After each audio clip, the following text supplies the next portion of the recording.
Skyrush at Hersheypark has always been considered one of the most polarizing roller coasters in the world. You either love it or you hate it. That polarization largely stemmed from two things: an arguably lackluster layout consisting of turns and a weak ending, and the restraints. But Hersheypark heard the collective disdain for Skyrush's old restraints and acted on it. So, with these new restraints, is Skyrush officially the best roller coaster at Hersheypark? Find out in Skyrush Revisited. Before we get into what's new and our thoughts, comments, and impressions of the new first class Skyrush experience, we wanted to briefly mention our previous review. If you have not seen it yet, check it out by clicking the link in the top right hand corner to see our initial thoughts and comments on old Skyrush first, and then come back to this video.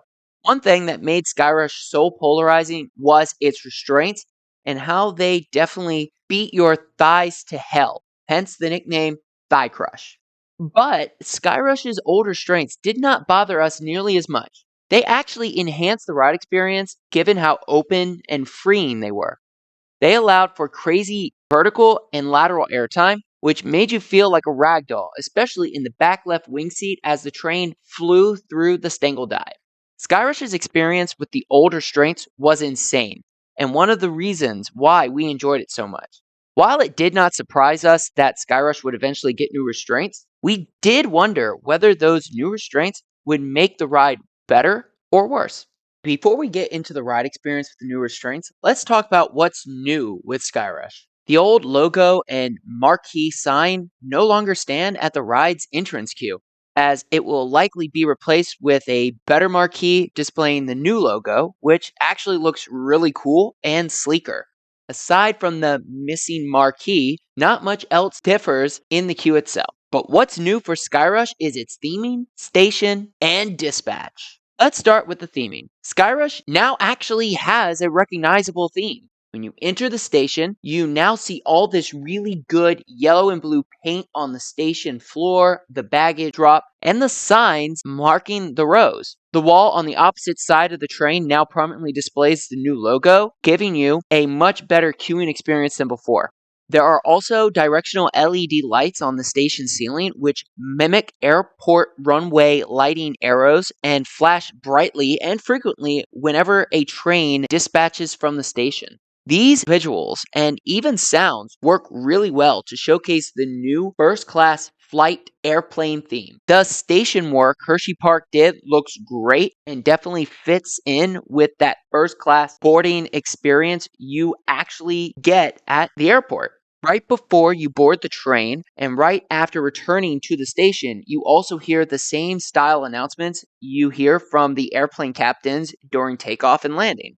There are even some great sound effects of planes taking off and landing, which you can hear both in and outside the station.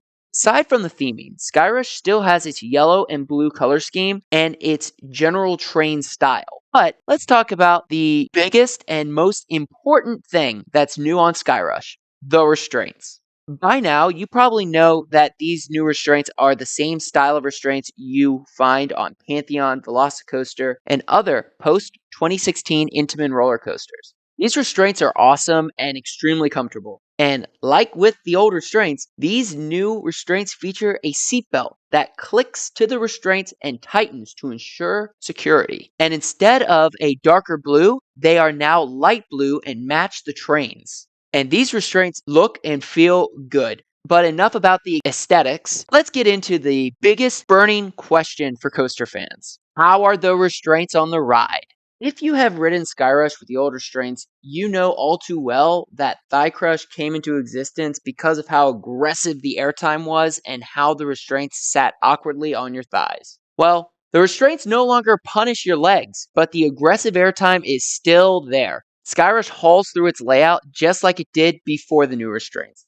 You still get that inexplicable second airtime moment on the first drop, and that Stangle Dive is still insane, especially while sitting in the back left wing seat. And that second banked turn going into the Stangle Dive pulls some great positive Gs. While the train still loses its momentum towards the end right before the final brake run, Skyrush is still a powerhouse roller coaster and one of the best roller coasters out there. So is Skyrush better with the new restraints? Yes, especially from the comfort standpoint. The theming and station work Hersheypark put into this coaster are definitely better as well. Those sound effects while sitting in the waiting break are also awesome. Skyrush is still a 10 out of 10 and one of those coasters that you just have to experience to fully appreciate. There is one aspect about Skyrush that still applies, even with the new restraints. It still front loads, with the line for the front row being considerably longer than the line for the other 7 rows. So if you happen to be a back row rider, especially for the back left wing seat, odds are that the back rows will be walk-ons, allowing you to lap this coaster. Is Skyrush a first-class experience now? Yes, but it was a first-rate coaster even with the older strengths. Is it the best roller coaster at Hersheypark? It might be, but that is a topic for another video. So, let us know in the comments if you have ridden Skyrush with its new restraints, and if so, what you think about them. And if you are new to the channel, please like and subscribe for more coaster and amusement park content like this. Thank you for watching, and stay tuned for more coaster and amusement park content from Coaster Adventures, and we hope to see you in the next one.